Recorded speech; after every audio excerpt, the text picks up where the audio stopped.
Young men today are lonely, under pressure, and confused about what they're supposed to be. Today, I'm joined by Andrew Payne, host of Men on Show and author of Honestly Man, a new book about why masculinity feels confusing, why shame doesn't help, and what we can do about it. I'll be asking what happens to men and how they can build better lives. Andrew, thanks so much for joining me. Thank you so much for having me. It's a pleasure to be here. Looking forward to the conversation. Absolutely. Well, I wanted to start off with a statistic that came to my attention. This is from a State of UK Men 2025 report, so a little bit outdated, but nonetheless. The report says that more than 40% of men have thought about self-harm or suicide in the past 2 weeks, and over 2/3 report symptoms of anxiety and distress. So I want to kick off. Like, why is the mental health of young men so bad? And there's no one, I wish I could just say, well, it's because of this, so all we need to do is this. But there's lots of things that play into this. So if I think about my life growing up, because I'm 52, so I'm definitely not a young man now. You look great for 52. Do I? Oh, thank you. Absolutely. After this, you can send me a skincare regimen. Oh, bless you. No, I genuinely don't have one, but I jump off stuff a lot and I play a lot of football, so maybe that keeps me young. But yeah, I think growing up, I take this as just one simple example, pornography. So for me, to get hold of a porn mag, I'd have had to go into a newsagent and buy it. And that would risk going into a newsagent where there are members of my father's church congregation. They'd always pop up when you least expect it. I was a vicar's kid. They'd always say, oh, hi, Andrew. I'd be there with my mates. And it's just always so embarrassing. And I would know that grabbing one of those mags would be very risky. And also probably the person serving would tell me to stick it back on the shelf, which would be hugely embarrassing. You just didn't do it. Like, I may have wanted to grab a magazine. In the old days, W.H. Smith's had racks full of them, always the top shelf. So my eyes would be like attracted to that top shelf because I was a teenage boy, but I could never get hold of one, which is a good thing. I didn't have hard porn just there that I could just access, an endless, infinite resource. And so now you do. Now you can erase your searches. It is so addictive because it is an endless, infinite resource. So what starts off as an innocent habit, suddenly you can be on it caning 2-3 hours of porn a night. And so I'm not just saying porn is the problem, because it isn't just the problem, but I think the online world is a problem. You have everyone else's best bits shoved up our noses like never before. There's less reason to leave the house because there's so much reason to stay in. Social media, phones, gaming with... When I had computer games, you'd have to load it up for 20 minutes on a cassette player. It would crash after about 10 minutes. So it wasn't that rewarding to stay in a place. So you went out. And of course, in my day, there was more stuff to go out to because this was before austerity, where we've lost so much funding for youth services, community spaces, so on and so forth. I think financially, there is a huge issue. So my boys, why is their mental health so far good? Well, there's 3 of them. They have each other. They get on well. They have parents that are privileged. So they go to dive club, which is like off the diving boards. They're in a football club. They have music lessons, loads of after school clubs we can afford for them to do. But it costs us a blinking fortune.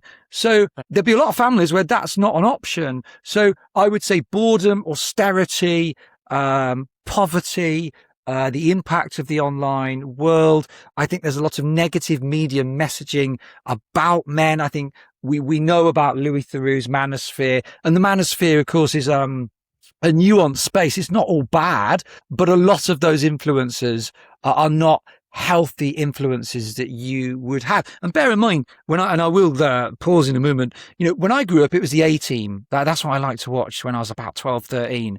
And B.A. Baracus on the A-Team was kind of my hero. But I just saw him once a week on TV and he had big muscles. So he inspired me to do some weightlifting. He didn't lead me in some kind of fatherly role. I didn't have access to his social media. And then he was trying to hook me into purchase products that he was promoting. So I think the digital world has changed the game as well. And we have a lack of male role models because, of course, a lot of youth services got hit. There's not so many I think 15% of primary school teachers are male. I think it's only 1/3 of secondary school teachers are male. And I think there's a big gap there as well. I could go on. There's so many reasons. And that's a problem because you can't just solve it with one magic solution. Well, yeah, you've raised so many questions and so many points there. It's hard to know where to take you. I actually think maybe we just stick on role models for a moment, because I do think this is a big one. I was out at a friend's birthday party recently, met one of his mates, so a guy I'd never met before. And we were just having a chat, and I was actually asking him about male role models. So I've written about this before, about the lack of male role models and how it's tied to the media. Now, obviously, he could reel off to me, his dad's an inspiration, his granddad's an inspiration. But when I said no, but specifically media, because I do feel that, well, a lot of people now would say, the media has lost the ability to show strong men as a good thing. So if confidence, masculinity is always framed as toxic, dangerous, ridiculous, has that left us without any strong role models? Because I wrote an article a while back about Andrew Tate, and I also did a panel on the manosphere. So I actually have looked at a lot of the content, because I, previously just thought, oh, Andrew Tate, bad guy, said all this stuff. When I actually watched some of his podcasts, and I kind of claimed to watch all of it, I was like, I understand. I don't agree, but I understand that a lot of this is gears, because I think a lot of people talk about the anti-women stuff he says, which is probably, I would say, about 10% of what he talks about. What he's talking about a lot is being strong, being independent, blah, blah. He's having these conversations that I think the media, in a worry about becoming too, empowering toxic masculinity, has not talked to boys about building lives and being independent and helping them feel strong. So that's not an endorsement of Andrew Tate in any way. I'm just saying, has the media left a vacuum, and do we need more positive male role models? I think, yeah. So absolutely. There's so many ways we could go with this conversation. What interested me, Louis Theroux's Manosphere, like social media went crazy when that was released. Everyone was talking about it. Gareth Southgate's Changing the Game for Young Men, that documentary that came out recently, very few people are talking about it, because it was very compassionate about young men, very thoughtful, very balanced, whereas the Manosphere was sort of sensationalist, in your face.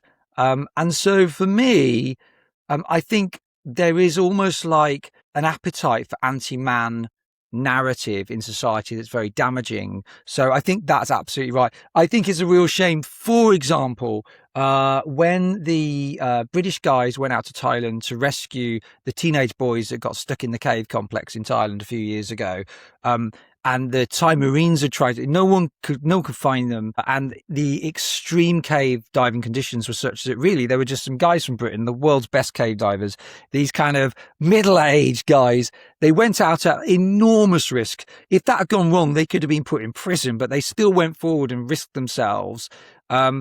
And they found the boys and got them out in an extremely risky operation in the nick of time. And the papers made no big deal about the fact this was an all-male team. There was no "these men do" hashtag, boy power hashtag. And so I do think there's a nervousness to celebrate men, because, of course, we've been trying to level the playing field for women and girls for so long, and that's absolutely right.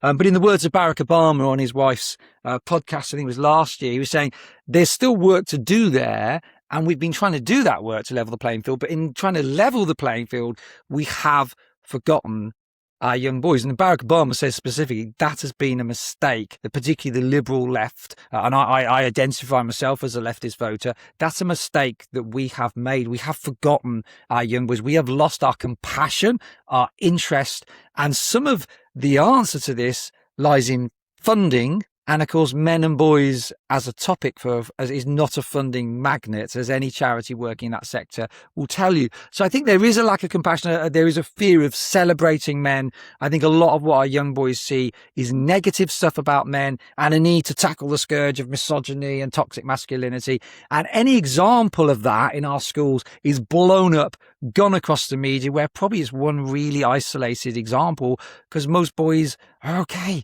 and just trying to find their way in the world, and they're not toxic. And how can we allow that to happen? I understand the whole leveling the playing field stuff. Sometimes I wonder, when people have an issue with masculinity in men, is it almost a sort of an idea of masculinity that maybe isn't there? Are they angry with the richest 1% of men from the 80s who were powerful, walking around Wall Street, having sex with their secretary behind their wife's back? Whereas that's not the reality of most men, and certainly not the reality of men today. So have they been mad with slightly a bogeyman, even though I'm not saying that men outside of that top 1% of the 80s were not, had their own issues. Yeah, I mean, it's dangerous territory for me to tread on, really. But I will say this, I don't think feminism has gone too far. I believe in equality, and I speak and know feminists who want equality. They are trying to create equality. That's fine. But I think there is a segment within a group of feminists who are really militant. And I think there are quite powerful lobbying women's groups that the government's afraid of, frankly. And I see this in the domestic abuse field. For example, 40% of victims of domestic abuse are male. That's not far off half.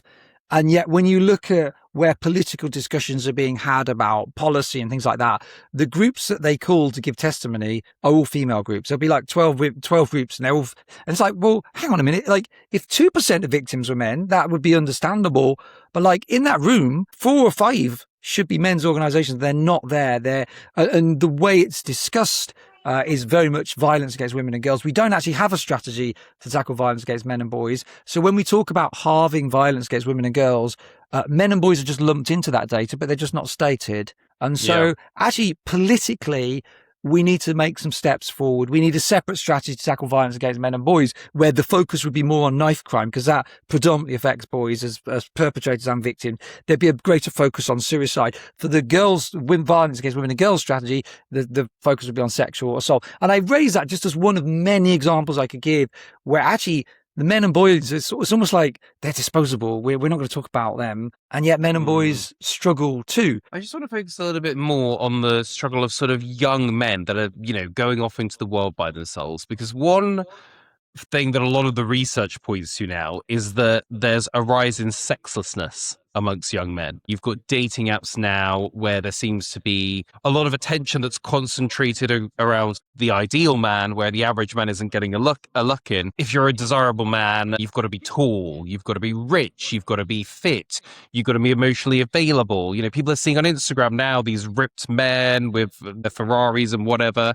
It feels like it's a hard time to be an average man because everyone's expectations have been raised. So I wanted to know how much of male anxiety from the modern world is coming from men feeling like they are not wanted unless they're exceptional. And sort of as a plus to that, how do women's expectations in general play into how men view themselves?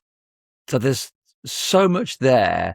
So, I mean, personally, as a bit of advice, as a 52-year-old who got absolutely ripped in the gym when I was in my early 20s. Let me tell you, I had an 8-pack, I had an everything pack going on. Actually, I realized that women don't give they could not care less. If you want to do well, if you're a heterosexual male and you want to do better at getting a girlfriend, go and learn to dance somewhere. That will help you. Develop a sense of humor, get yourself out there and have some interests. And there you go. With that as your plan, that will take you a lot further than getting yourself ripped in the gym. Because actually, they're not that bothered, generally speaking. I do think it's a real shame that so much has moved online. We know from the dating apps, and I cover this in my book, Honestly Man, that when you look at the data and the stats, if you're a guy and you are using online platforms to date, because that's what most people do, the odds for you are far, far worse than they are for women. It's not women's fault. It's nobody's fault. It's just how it is. There's just a lot more men using it. So if really you need to try to get out there and develop some hobbies where you can meet people offline in a natural setting. When I was going through a barren spell, as I had barren spells, no girlfriend, no one really that I was trying to woo, if you use that word, old-fashioned word, I just have to get myself out there and go and meet some people, make something of myself. I wouldn't be sat at home online, so swipe. All of that stuff I think is unhelpful. I don't think it's helpful for women and girls either. So I feel really sad for the young people today that there's not more offline activity where people are mixing. And we see this, for adults as well as young people in terms of community spaces are down. A lot of my romances, I was never that interested in the spiritual side of going to church, but there were loads of girls at church. I had loads of girls. That's what I mean. So, but we know that church numbers are declining. Community spaces have closed. We've lost 16,000 pubs in the 21st century, with rates speeding up since austerity measures. We've lost half our nightclubs since austerity measures kicked in. And it's like a slow puncture on society that's been letting us down and down and down. And young people really are bearing the brunt of that. The answer, I suppose, is to reinvest in community and offline activities, in getting people out there again, because actually you don't need to be ripped to get a girlfriend. But I think from my own experience as a 52-year-old, I would say what would help you is the stuff that means you have to leave your house and do stuff and develop new skills, which is nervous if you come up in the COVID generation where maybe you got isolated. Well, it's very interesting, isn't it? Because I do think there is something with men around, like what you're saying. So I think a lot of what you're saying is you're stuck inside, you're not in the real world. And if you are on your phone, if you are on Instagram or whatever other app, and all the other men, it feels like in the world, are funny, date lots of women, drive nice cars, have a lifestyle, whatever. Is there a sense of men are putting themselves in the same way, I guess, like women in the 90s, well, maybe still today, there's a whole body thing. They're looking at other girls and thinking, she's thinner than me, her boobs are bigger than me, she, blah, blah, blah. And there's always been this old adage, right, that if women are sex objects, then men are success objects. I think we've done a lot in society to make sure that women are not defined by their looks. But have we done enough to make sure that men aren't defined by their success? Or is that actually, well, men are defined by their success? That's tough. You have to be a competent man and hold a job and, be able to drive something. I think the man as provider stereotypes is a tricky one to navigate, because I think there's something in us that wants to feel that we can provide. And I look at this in my book, there's some research from Norway that proves beyond a shadow of doubt that the wealthiest men do best in the dating stakes, the marriage stakes, the fatherhood stakes. And the men, the poorest, if we're looking at it from a financial perspective, do far worse, far less likely to become fathers, get married. So I do think, there is a pressure to provide. We know that as men, and yet actually it's harder to provide than ever. And in fact, for most of my marriage, I'm very happily married second time round. It's only the last few years that I've started earning more than my wife. For years, she's earned more. And that's okay. I am okay with that. But I think the man as provider thing is really difficult. I also think, though, that for men that watch porn, a lot of men are watching porn more now than ever. When I grew up with porn, the actors were much more normal man looking. Like they weren't absolutely ripped, hung like donkeys, or whatever terminology you want to use, massive dick. They weren't. They were just normal blokes. And the women that they were having sex with were beautiful women, but they weren't plastic. They were just normal women. Whereas if you look at the porn that people are consuming today, not only is it a lot rougher in its nature, but actually the people don't look, they're not real. They've had implants. The male porn actors having to have injections because Viagra isn't giving them the endurance that they need. They have to have injections. They're not natural porn studs. Yeah. They're not natural studs just cracking it out there. Like, did you want to have injections in your penis every day? I don't think I do. So I think I'd be saying to guys, what you're seeing is not real. It's not real. They're not real bodies. And women don't expect you to be like that. And we shouldn't expect women to be like the women we see on porn. It's not. Nothing that you're seeing is real. And so that's my encouragement to people, to try to move offline.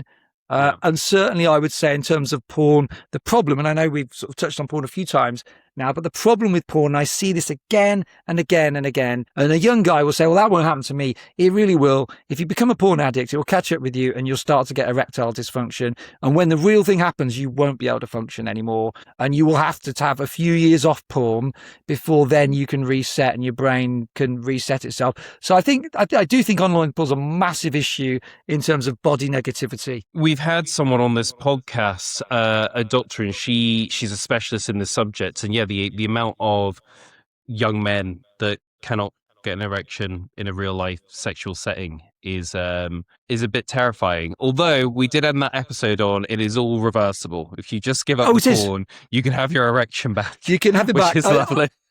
I would say cold turkey, like completely eradicate it. You have to find where it is really difficult because it's there, it's on our phones, it's everywhere. But probably about 6 to 9 months a young guy will need to reset, and then it's okay, you're good to go again. But you're going to have measures in place to make sure you don't fall back and regress. Well, I would say it's really hard to avoid sexualized imagery these days, because even if you're not on porn sites, you have a little swipe on X and someone will drop their pants, and Instagram, there's no actual nudity, barely there. And, even the news now, it's like, look at these scantily clad celebrities on their yacht this summer. I mean, it's obviously that's not hardcore, but everything is a bit sexualized these days. Never mind like a Netflix film these days set in, the Victorian age. I mean, everyone is naked. Yeah. And I think it is the hard porn. I think that's the problem once you start consuming it regularly is you become desensitized to it. So then you need the next level up and the next level up. It's like a funnel of depravity that you slowly fall into.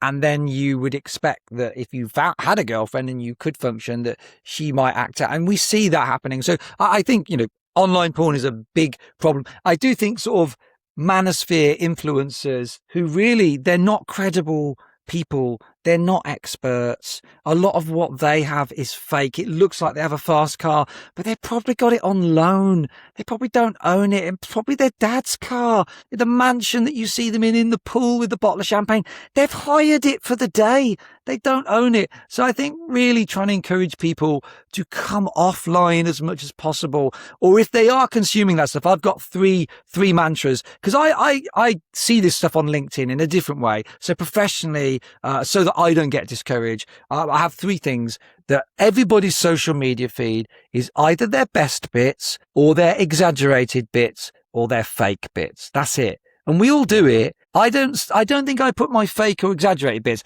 but I always put my best bits out there. I don't put out a photo of me doing the ironing saying, I'm a bit bored today. Who does that? Nobody does that. But when I'm jumping off a massive rock in Madeira and my wife's caught me in midair and it's clear it's about 10, 12 meters, well, I put that on Facebook and we all do it. And then it puts this onus on others that, look, he's brave. He's having an absolute blast. I'm stuck here at home. But I'm only doing that. You've got me thinking. I think that's a great idea for a podcast. Ironing like with 2 men, like I have my ironing board, they bring their washing over, they have an ironing board too, and we just chat as we both iron and just talk about life. I think that could actually really work as a concept, so thank you for that. So what you're basically saying is everything is fake, the cars are on loan, the penises aren't getting hard by themselves, everything's fake. What's hopefully not fake is your book. So honestly, can I show, if this is video, is it? Let me grab just bear with. Yeah. So I was just pick it up and stick it in my hands for viewers there. So honestly, man, sticking it there. Yeah. All charity, all profits raised will go to charities supporting men and boys. I wanted to do that because part of the issue for men and boys is that the charity sector, and we need our charities to perform well, but men and boys is not a funding magnet. So I wanted the book to be a practical solution as well as an educational resource. The subtitle basically is the question behind this whole episode, because it's why masculinity is confusing, why shame doesn't help, and what to do about it. So take me back. Why did you want to write this book? Well, I've got my own podcast, and I've interviewed 60 guys on it. It's an all-male podcast, Men On show. There are some great stories within that podcast, and I am a speaker, a professional speaker, and this is like my main key topic. So I wanted to write up the podcast, my topic. I wanted to create something, though, that for me was informative, easy to read, well researched, and was kind of like I was chatting to someone in a pub. Because a lot of the books I've read in this genre, they're either just about sort of masculinity, men need to talk more, think about who they are as men, or they're quite academic. So I wanted to create something that anybody could read. A guy that was struggling could go, actually, that's quite easy to read, but there's actually quite a lot in that. So that's what, and there's 3 questions I answer. Are men struggling? I answer that quite quickly in the first chapter. And then what really forms the structure of the book is, well, why are they struggling? Let's really unpack that. Everything from the empathy gap to the testosterone crisis, which I know we've not talked about today, why men's levels of testosterone are falling, what the impact of that is on men's mental and physical health and how we reverse that decline, and then practically how we move this narrative forward. How do we create a better world for our men and boys, which indirectly creates a world for women and girls as well. And I've got daughters and sons. It's important to me that we have a better world for my sons and my daughters. That's why I've written it. And so was this all from your conversations from your podcasts, or did you pull in any other experts? And has it challenged your thinking in any way, actually writing the book? Yeah, in lots of ways. I pulled in the podcast guests because I wanted their insights in. A lot of those are like leading researchers and voices in the men's field. I pulled in a lot of global research, which I draw in anyway for my keynote talks. And then I've wanted to put in across my lived experience as well. What's my experience of porn growing up? What's been my experience of kind of men's communities and what that's meant for me, or what it has? What's my experiences of dating in comparison with dating today? My experience of the family courts, because my first marriage was violent and abusive. So how did I fall into that? What was going on? So yeah, there's a whole mix of lived experience, research, and other voices. The thing that stands out to me is it breaks my heart actually when I hear a guy that's struggling. So he's gone to counselling, traditional therapy, hasn't really worked for him at all. So he's stuck at it. He's found another counsellor. Maybe it just wasn't the right connection. He's not given up. Still not finding that connection. So now he thinks he's a complete idiot because everyone else can do it. And he's thinking it's about him. And actually, it really isn't. And with extra levels of testosterone, so even though men's testosterone is on the decline, we typically have 15 to 20 times more testosterone than equivalent age women, which means actually testosterone, among other things, is a status hormone regulation hormone, basically, in that we have a heightened sensitivity to a loss of face, a loss of respect. That's bigger deal to men, not because we're illiterate cavemen that need to grow up, but because of biology.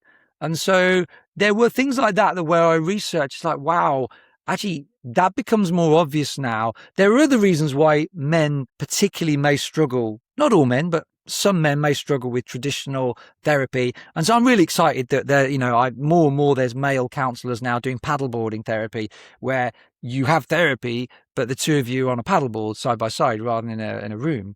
I like that. I like the football communities that I'm seeing emerging into this space to help men that are struggling, give them community connection, support in a way that traditional counselling therapy can't. But for me, I'd say to any guy struggling with counselling, you've tried it, you're berating yourself. It's not you, it's biology, and you're okay, and you're not alone. There's many men that struggle with traditional therapy. Yeah. You've talked to me a lot about, and I think that therapy thing is fascinating, really, because I hear a lot about therapy just not really working well for men. We've talked a lot about the modern world, the porn, how the modern world isn't really a conducive environment for men, the phones, the social anxiety. One thing we haven't talked about, which I think is something that is overlooked in this topic, is the finances. So, in your opinion, financially, can men actually afford to be adult men anymore? Because if you can't afford to rent a place and get out your parents' house, if you can't afford to take a girl or a guy on a date, if you can't afford a house, if you can't afford kids or any sense of real independence, I mean, what does that do to your identity as a man? No, I mean, absolutely. And again, I do talk about this in the book, and it's why if you compare women and men in the age group of early 30s, whilst only 5% of women in their early 30s still live with mum and dad, I think it's about 16%. I have to check the data. It's in the book, the data. So a much greater number of men are still living at home with mum and dad. than women. And so that's a definite concern. And I mean, it breaks my heart. And I think since austerity, I think, we have a ludicrous situation that last year, I think it was 3 million people reached out to a food bank. Back in 2008, it was 26,000. And yet the world, the UK's wealthiest got wealthier in that time. So for me, I think fundamentally, there has to be a rethink of society and how we do it economically. The social inequality is just bonkers. And I don't know. I mean, because I talk about this in the book. I was once asked on a podcast, when did you first think you'd become a man? Like, was there a moment? Like, was it when I lost my virginity or whatever, when I turned 18? It wasn't. The only moment I can think of where I really felt different as a guy was when I was 22. I'd graduated and I rented my first pad in London. It wasn't a swanky pad, honestly. It was a real mediocre place. And I was renting it with my mate. But like for the first time, the two of us, we walk into the flat with our key. We were renting. It was my pad, our pad, but my pad. I wasn't living at home with mum and dad. I felt different. It gave me a sense of responsibility. I was a man, a proper grown-up. And these milestones, I never doubted that I would then go on and buy a house at some stage. I never thought it would be a mansion or anything, but I always knew I probably might meet a wife, would be fairly social, and that these things were achievable. And I think they're difficult to achieve today, unless you've got a banker mum and dad, and not everybody does. And so I think it's a real problem, the financial thing. I think society, I don't think Britain is broken, but I think Britain is really struggling. And I don't think it's the fault of immigration. I think it's the fault of political decisions that have been made. And it really does need a radical rethink. Well, it feels like it's in a lot of countries at the moment. It's very weird. It feels like it's a lot across the Western world now, because if you compare yourself, and maybe this is a bit of a stereotype, although because I wasn't around, but I do have on good authorities. If in like the 50s and the 60s, you could just have an average job as a man, maybe you're a milkman, and you can afford 3 kids, a wife that doesn't work, and a house and a car and 1 holiday a year. Like the fact that now guys have got, high-end jobs and still can't afford to do that, I do think that that's something that fundamentally we need to look at. And it should equally be easier now because the majority of women work too. So really, everyone should have a jacuzzi and be going on 10 holidays a year. Yeah, it's a big, big question. And of course, AI, technology, innovation has stripped out a lot of sort of what I would say is working class men's jobs. There's a real issue there. But even for people that are not working class, to be able to afford stuff's really hard. The house, when I bought my first house, the cost of the house was 4 times my annual salary, and buying it was easy. It honestly really was quite straightforward. I didn't need a big deposit. The bank repayments everything was easy. It was easy. But whereas for people today, a house price will be many, 8, 9, maybe even 10 times their annual salary. And so it's a big question. And there's so much to this around house building, social housing. It didn't help that we sold off our social, that's a Thatcher-based policy. We haven't been building homes as much as we should have done. We've got a lot of, I think we've got over, in the UK, I was reading this the other day, we've got over 1 million people in the UK that own more than one home. Many of those own multiple homes. So that needs looking at. I wanted to ask you, from writing your book, doing your podcast, being a lot in the space, what do you think the reaction of men should be? Particularly young men, because some men might look at this and be like, forget this. This is a society that tells me I'm toxic. It's not set up for me to succeed. I'm, going to go into the manosphere space, or forget it. I just don't want to engage. I've got my mom's bedroom. I can just play my video games, chat to my friends on TikTok. Who cares? Don't have an interest in having a wife or a baby anyway. What do you think the reaction of men should be? Because it seems like the entire ecosystem is sort of against them from what we've been talking about. It's not easy. It really isn't easy. I don't think it's for me to tell men what their reaction should be, because that could be very patronizing, coming from a white middle-class privileged male whose parents have helped him a lot in the past. So I don't think it's for me to say. But what I would say, my encouragement to young men, as hard as it is, when you've got stuck in a rut, particularly if you're inside a lot. So then you do lose your social confidence. I've experienced chronic loneliness where I was cut off from people and I did lose my social confidence, is to try to get out offline somewhere, somehow. Whether that's social activities, restarting hobbies. It doesn't matter if you join a football club and you're the worst player there, because as you start playing again and getting fitter again, you'll get better. It doesn't matter. So my encouragement to guys is to get out offline with each other if they can, out into the fresh air. I know it sounds old fashioned, but I really think that's an important starting point to be trying to. And where I've seen this, I used to work for a project and we helped a lot of homeless people, long-term unemployed. And we had a lot of guys, women as well, but a lot of guys that have been unemployed a long time. And they'd come along very suspiciously volunteering, thinking this is going to be a waste of time and really quite shite. And why am I volunteering? Actually, I don't even ever want to do this. And then they'd really get into it because there was some purpose. They were meeting nice people. They were chatting again.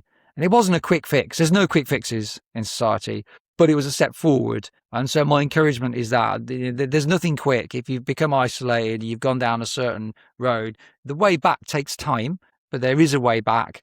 But I would say it's offline as much as you can. But there's no, people shouldn't, I wouldn't want to say you should do this because I don't want to belittle anyone's pain. And people are really disadvantaged at the moment, particularly working class young men, particularly middle class young men who have lost their way. We've spent a lot of time talking about young men in this, and that's all they're getting. I want to talk about older men and the pressures on them. You know, I'm thinking about myself. I think so I'm 34, I've got 3 kids. And I think in times gone by, the role of a 34-year-old dad would be go to work. Mom does most of the childcare and you can come in, read the paper, unwind and chill a little bit because that's your contribution. Nowadays, I feel like the pressure on men my age and in my situation to be able to do everything has grown. I don't think we talk about it enough. Not that I'm resentful in the least, because I love being an involved dad. But, for example, I will, do a full day's work. I will then very likely go off to do more work, whether that's a radio or a TV or recording a podcast. But then play a very involved role in my kid's life. I would say I get it as close to 50-50 as it can possibly be. I will wake up with the kids in the morning. I will get the kids to bed every other night of the week. If they want to play, I go and play. We take them here, we take them there. It's very hands-on. And that's not even to talk about the emotional stuff now of, a man before maybe was expected to not really understand why his wife was upset about something, she got mad. Whereas now there's a lot of emotional work there of sitting down with someone and trying to work through their issues. Are men that are, not the young men anymore, the men that are actually trying to do it all, be good dads, provide, be good partners, still try and keep it with the Joneses and get the right car and try and take them on holiday, are they at risk of burning out? Because I would put it to you, the men and fathers that have gone before us were not working this hard. Yeah, and I think that's absolutely right. So me and my wife have, you could say, the idyllic situation because we both work. She works. She's retained her career as we've had children together. She's been a stepmom to my 2 daughters. We've got 3 boys now as well of our own. But I think, having both parents juggling work and home should be the ideal scenario. But it's really hard, actually, because there isn't one person who's just responsible for the home stuff. It's actually really, really difficult. We're both running around like headless chickens trying to keep up with everything. And actually to run a home, you kind of need both parents. It's really hard to do it unless both parents are working. So I think more conversation about how difficult that is really great. And there's a flip side is that I see so much more of my children. I mean, I've got a good relationship with my dad, but so much more than my dad ever did. There's advantages, but yeah, in terms of exhaustion for me and my wife. And I feel like the change is because there isn't just one person where it was usually the woman, but there isn't one. If you got a couple, a man and woman, there isn't one of them just responsible for the home stuff. So in terms of our headspace, both me and my wife are really stretched and drained by it. So there is a risk of burnout. And I think particularly for men, this is why we need to think about, I wouldn't want to enforce my version of masculinity on another guy. It is my own. I share it in my book and I try and inspire guys to think about what kind of men they want to be. But I think it's why we need to move away from this kind of like, I just need to battle on and get through this. I'll be all right. I'm strong. I'm tough. I'm young. Trying to be the tougher guy, not wanting to burden anyone else. And I've got a lot better now at saying, no, I need help. It's good for other people to see that I need help. Sometimes when people help me, they want to help me. Like, that's good for them as well. So it's okay for me to ask for it. It doesn't mean I'm a weak male or a failed male. And I think recognizing how hard it is today and thinking about what kind of masculinity, what kind of men we want to be is really important. And just finally, happiness and fulfillment as a man. Is there anything in the research you did for your book where men will say nowadays, like, what actually makes them happy or what makes them genuinely feel fulfilled? Because obviously it'll be a bit of a spectrum. There'll be different things for different men. But I think we probably don't talk enough to young boys about this is what the majority of men say makes them happy and feel fulfilled. This is where you should be putting your energy, because that's what actually has the biggest return, not internet porn or your video game. Yeah, that's a really good question. In a way, in a book, I've covered a huge amount. So I didn't look at kind of, well, what do men say makes them happy? I mean, my view of happiness is there's almost two sides, aren't there? There's the kind of that feeling happy and joyful that I get where I'm jumping off stuff or I'm playing football or I'm out with my wife for dinner, or so I'm happy because I'm doing a pleasurable activity, sex or whatever it may be. And then there's that kind of deeper happiness. They're both important, that I get from achieving something. And we know actually for men that when men have achieved something and they feel that they've won at something, their testosterone, they get a mini testosterone boost in that moment. There's a biological reaction when they feel that they've won and achieved something. So for me, those two things are really important for guys. Think about, well, what mini goals could you have? Even if it's a small goal, like leaving the house, going for a jog, I'll just do half a mile because I haven't jogged for a while. But then there's that other happiness, because that might be a bit of an effort. There's that other happiness of laughing, of doing something that really fills you with joy. So I really protect some of those. I call them my happy anchors. So football is one of them each week. I'm in a community of guys, and it's really important that we think about what happy anchors we have. We should all have them. But then also, are we also doing things where we feel that we're contributing and growing? Because that is also important to happiness. So for me, there's two sides to being happy. Right. Well, we are going to wrap up now with a quick fire round. First one. Does the media hate men? No, but the media is nervous about celebrating men and is often very negative about men because negativity sells. What's the most harmful stereotype about masculinity today? That men don't talk, because men do talk. But for a whole variety of reasons, for some of us, it takes a little bit longer to warm up. The conditions have to be right. We need to feel safe.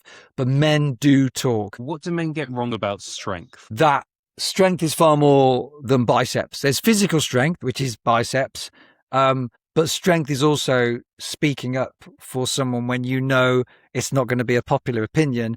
That shows as much strength as lifting 100 kilos in a bench press. What is one thing that men need to hear more? That it's okay to ask for help. That in itself is strong. There is strength in vulnerability, and it helps other men to also say, oh, I need help too. What is one thing that women misunderstand about men? That men do not consume porn because they're bored of their girlfriends. It's that it's a highly, highly addictive thing, and there's complexity there. But if you're dating someone as a female and he's a guy and he's watching a lot of porn, it is not a comment on you as a female. What should dads teach their sons?